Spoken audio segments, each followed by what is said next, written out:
Next 17th topic global terrorism index GTI 2025.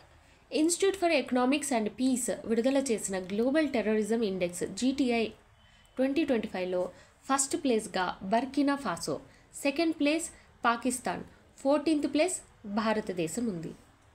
ఈ global terrorism index అనేది ప్రపంచవ్యాప్తంగా ఉగ్రవాద ప్రభావాన్ని విశ్లేషించే నివేదిక.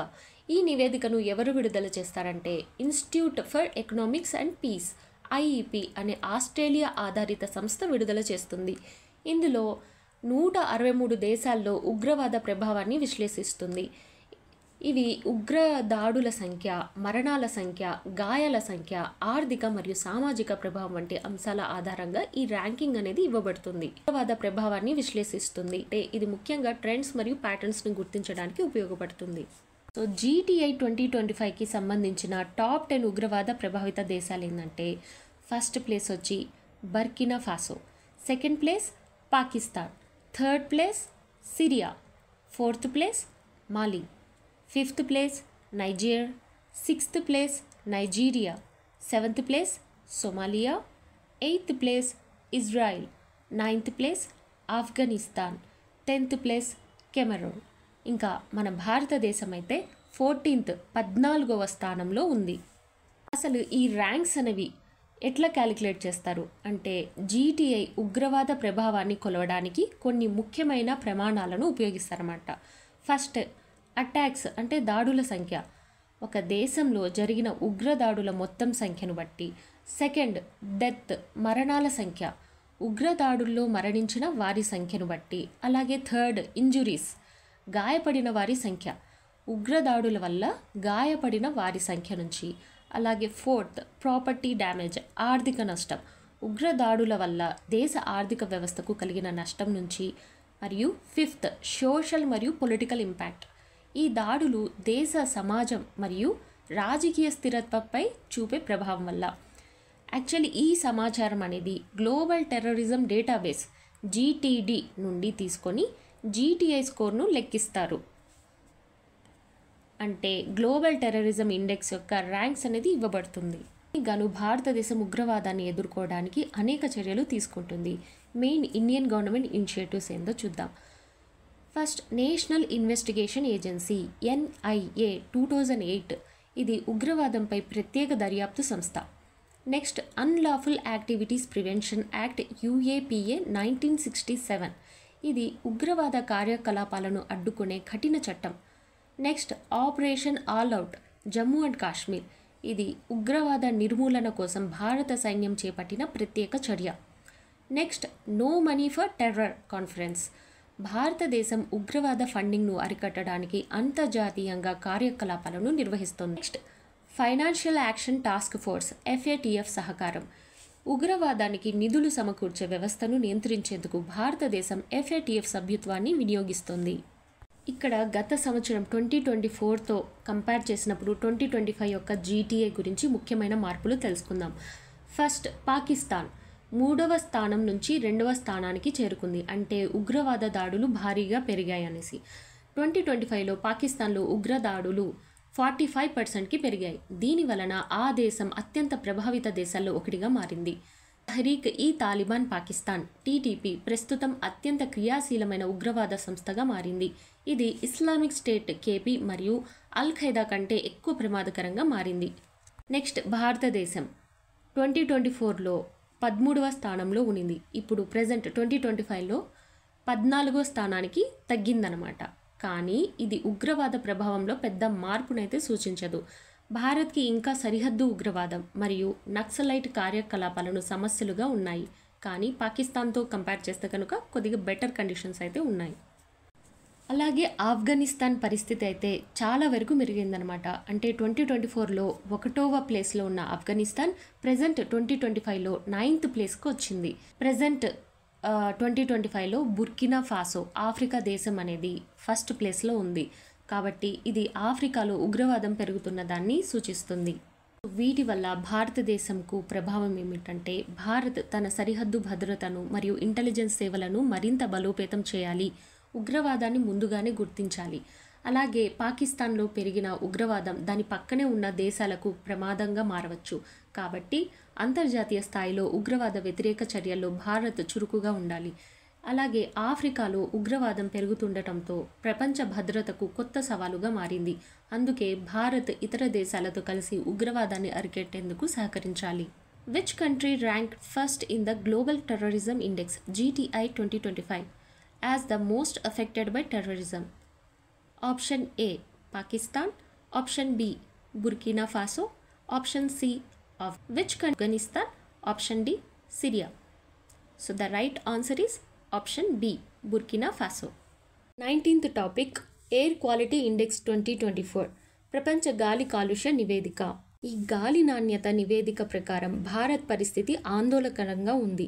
ప్రపంచంలోని అత్యంత కాలుష్యత 20 నగరాల్లో 13 నగరాలు భారతదేశంలోనే ఉన్నాయి. భారతదేశంలోని బిర్నిహాత్ అస్సాం 90 మేఘాలయ సరిహద్దు ప్రపంచంలోనే అత్యంత కాలుష్యంతో ఉన్న నగరంగా మారింది. మేఘాలయ ఢిల్లీ ప్రపంచంలో అత్యంత కాలుష్యత రాజధాని నగరంగా నిలిచింది. ఫస్ట్ గాలి కాలుష్యం అంటే తెలుసుకుందాం. గాలి కాలుష్యం అంటే వాహనాలు, పరిశ్రమలు, నిర్మాణాలు, కాల్చే పదార్థాలు వంటి గాలిలో హానికరమైన రసాయనాలను విడుదల చేయటం. ఇది మన ఆరోగ్యాన్ని మరియు పర్యావరణాన్ని దెబ్బతీస్తాయి. గాలి కాలుష్యానికి సంబంధించి PM పార్టికులేట్ మ్యాటర్ అంటే గాలిలో తేలియాడే సూక్ష్మధూళి లేదా కాలుష్య కణాలు. ఇవి మన ఊపిరితిత్తుల్లోకి ప్రవేశించి ఆరోగ్య సమస్యలకు కారణమవుతాయి. PM 2.5 అంటే 2.5 మైక్రోమీటర్స్ కన్నా చిన్న పరిమాణంలో ఉండే ధూళి, పొగ, కాలుష్య కణాలు. నెక్స్ట్ PM 10 మైక్రోమీటర్ల పరిమాణంలో ఉండే ధూళి, ఇసుక, దుమ్ము కణాలు. అలాగే ఈ కాలుష్యానికి సంబంధించిన మైక్రోగ్రామ్స్ పర్ క్యూబిక్ మీటర్. ప్రపంచ గాలి కాలుష్య నివేదిక 2024 ప్రకారం భారతదేశం ప్రపంచంలో 5వ అత్యంత కాలుష్యిత దేశంగా నిలిచింది.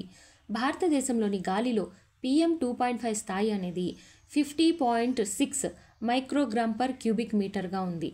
ఇది WHO సురక్షిత పరిమితి అయిన 5 మైక్రోగ్రామ్ పర్ క్యూబిక్ మీటర్ కంటే 10 రెట్లు ఎక్కువ అన్నమాట. అలాగే 2023లో భారత్ 3వ అత్యంత కాలుష్యత దేశంగా ఉండగా ఈ 2024లో 5వ స్థానానికి చేరింది. ఢిల్లీ గాలి కాలుష్య స్థాయి అయితే PM 2.5 అనేది 91.8 మైక్రోగ్రామ్ పర్ క్యూబిక్ మీటర్. అంటే ప్రపంచంలోనే ఇది అత్యంత కాలుష్యత రాజధానిగా పేర్కొంది. నెక్స్ట్ 138 దేశాల్లో 126 దేశాల గాలి నాణ్యత అనేది WHO ప్రమాణాలకు అనుగుణంగా లేదన్నమాట. ఇంత తీవ్ర స్థాయిలో గాలి కాలుష్యానికి కారణాలు ఏంటంటే వాహనాల పొగ, కార్లు, బస్సులు, లారీల వలన పెట్రోల్ మరియు డీజిల్ కాల్చడం వల్ల కలుషిత గాలి అనేది ఏర్పడుతుంది. అలాగే ఫ్యాక్టరీస్ మరియు నిర్మాణాలు, సిమెంట్, స్టీల్ ఫ్యాక్టరీల నుండి ఉద్గారాలు విడుదలవటం మరియు ప్లాస్టిక్ మరియు వ్యర్థ పదార్థాల దహనం, చెత్తను కాల్చడం వల్ల ప్రమాదకరమైన గాలి రావటం, అలాగే అడవులను నాశనం చేయటం, చెట్ల కొరత వల్ల గాలి శుద్ధి చేసే ప్రక్రియ అనేది తగ్గిపోతుంది. ఇంతలా గాలి కాలుష్యం వల్ల కలిగే నష్టాలు. ఫస్ట్ ఆరోగ్య సమస్యలు. ఆస్తమా, ఊపిరితిత్తుల ఇన్ఫెక్షన్, బ్రాంకైటిస్ లాంటి శ్వాసకోశ వ్యాధులు పెరుగుతాయి. గుండె జబ్బులు, స్ట్రోక్ ముప్పు పెరుగుతుంది మరియు వృద్ధుల్లో ఊపిరితిత్తుల పనితీరు అనేది తగ్గిపోతూ ఉంటుంది. నెక్స్ట్ పర్యావరణ నష్టం. పంటలు నాశనం అవుతాయి, వర్షపాతం అనేది మారుతూ ఉంటుంది, ఆక్సిజన్ విడుదల, ఉష్ణోగ్రతలు పెరుగుతాయి, అలాగే వన్యప్రాణులు కూడా ప్రభావితమవుతాయి. థర్డ్, నిత్య ఖర్చులు పెరిగి ప్రజలకు భారం పడుతుంది, అలాగే కార్మికుల ఆరోగ్య సమస్యల వల్ల ఉత్పాదకత కూడా తగ్గుతుంది. ప్రపంచంలోని అత్యంత కాలుష్యిత నిత్య ఖర్చుల నగరాలు 2024 ర్యాంకింగ్ ప్రకారం ఫస్ట్ ప్లేస్ అయితే బిర్నిహత్ భారతదేశం, second place Hotan China, third place Lahore Pakistan, fourth place Dhaka Bangladesh, fifth place Delhi భారతదేశం. ప్రపంచంలోనే అత్యంత కాలుష్యిత 20 నగరాల్లో 13 నగరాలు అనేవి భారతదేశంలోనే ఉన్నాయి. దీనికి సంబంధించి భారత ప్రభుత్వం తీసుకున్న చర్యలు. ఎయిర్ ప్రోగ్రామ్ NCAP 2019 ఇది గాలి కాలుష్యాన్ని 2024 air program Bharat stage 4 norms 2020 ఇది వాహన పొగ ఉద్గారాలను తగ్గించడం. నెక్స్ట్ ప్రధానమంత్రి ఉజ్వల్ యోజన PMUY 2016 ఇది LPG వాడకాన్ని ప్రోత్సహించడం. నెక్స్ట్ ఫేమ్ స్కీమ్ 2015 ఇది ఎలక్ట్రిక్ వాహనాలను ప్రోత్సహించడం. నెక్స్ట్ స్వచ్ఛ భారత్ అభియాన్ 2014 ఇది వ్యర్థాల నిర్వహణను మెరుగుపరచడం. Next graded response action plan GRAP 2017. ఇది ఢిల్లీలో అత్యవసర కాలుష్య నియంత్రణ చర్యలు చేయడానికి. ఈ టాపిక్ రిలేటెడ్ ఒక చిన్న MCQ చూద్దాం. క్వశ్చన్: ప్రపంచ గాలి నాణ్యత నివేదిక 2024 ప్రకారం అత్యంత కాలుష్యత నగరం ఏది? Option A Delhi, option B Lahore, option C Byrnihat, option D Dhaka. So the right answer is option C Byrnihat. Delhi అనేది. Next 20th topic.